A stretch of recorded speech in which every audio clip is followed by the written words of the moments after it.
Chapter 2. Historical Encounters. The faint glow of the morning sun spilled through the large windows of Dr. Sarah Langley's office, casting long shadows across the stacks of books and research papers that cluttered her desk. It was a sanctuary of knowledge, a space where the ancient met the modern in a dance of discovery. Today, as she prepared to delve into the rich tapestry of history, Sarah felt a thrill of anticipation. The stories of celestial beings and their earthly encounters were not just myths. They were threads woven into the very fabric of human understanding. As she flipped through her notes, the words of the ancients echoed in her mind, their tales of starry visitors and divine beings. These were the narratives that had shaped civilizations, igniting imaginations and inspiring generations. The concept of extraterrestrial life was not new. It was one of humanity's oldest questions, echoing through the ages. Her heart raced as she contemplated the depth of these historical encounters, not merely as legends, but as reflections of humanity's longing to understand its place in the universe. The first story that came to her mind was that of the Sumerians, the creators of one of the earliest known civilizations. In the dusty tablets of ancient Mesopotamia, they spoke of the Anunnaki, celestial beings who descended from the heavens to impart knowledge to humankind. Their myths painted a picture of gods who walked among men, sharing secrets of agriculture, mathematics, and astronomy. Were these simply deities born from the imagination of a primitive society?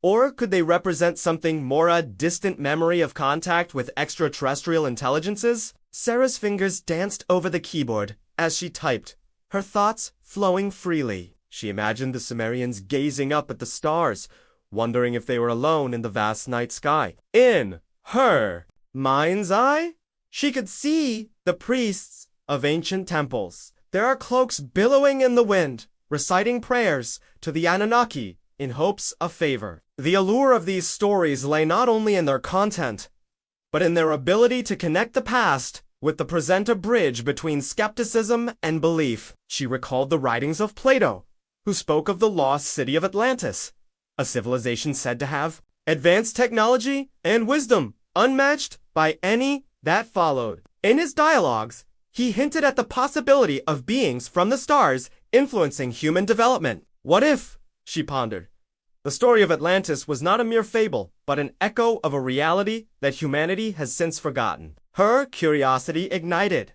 She felt compelled to explore the remnants of ancient lore, to uncover the hidden truths that might still resonate in the modern world. In the margins of her notes, she scribbled down names and references Zoroastrian texts, the Egyptian Book of the Dead, and the Hindu Vedas, each filled with references to celestial beings who traveled through the skies, bestowing wisdom or bringing chaos. The gods of ancient cultures were often depicted with great power, sometimes arriving in fiery chariots or descending through portals of light. Could these descriptions be misinterpretations of advanced technology? She believed that the key to understanding contemporary UFO sightings lay in these very historical narratives. As she continued to type, her thoughts wandered to the tales of the Aztec god Quetzalcoatl, according to legend, descended from the skies in a plume of feathers, teaching the people about civilization and the arts. The notion that these divine figures might have origins beyond Earth was both thrilling and troubling. What did it mean for humanity's self-image if the gods they once worshipped were, in fact, visitors from another world? Her research led her to the Middle Ages, a period rife with reports of strange aerial phenomena. Chronicles from that era spoke of chariots of fire and flying ships that danced through the skies. One particularly striking account described a battle in the skies over Nuremberg in 1561, where witnesses claimed to see a multitude of colored spheres, some even resembling modern UFOs, hovering and darting about in a celestial conflict. As she read these accounts, Sarah felt the weight of history pressing in on her. These were not merely stories, they were glimpses into the human psyche, our perennial struggle to comprehend the unknown. Sarah leaned back in her chair, the soft creak of the leather reassuring in its familiarity. The narratives of the past were helping her construct a framework for understanding modern inquiries into extraterrestrial life. The ancient myths served as a lens through which contemporary society viewed the unknown. shaping perceptions and fueling debates. The more she explored, the more she realized that these stories were not just relics of a bygone era. They were living narratives that continued to evolve, echoing in the hearts of those who dared to look up at the stars. Feeling the need for a different perspective, she turned to her collection of historical texts. One particular volume, called her Aja, compilation of UFO sightings throughout history, meticulously cataloged by researchers who sought to disentangle fact from fiction. As she flipped through the pages, she stumbled upon an account from the 19th century that detailed an encounter in the skies over Aurora, Texas.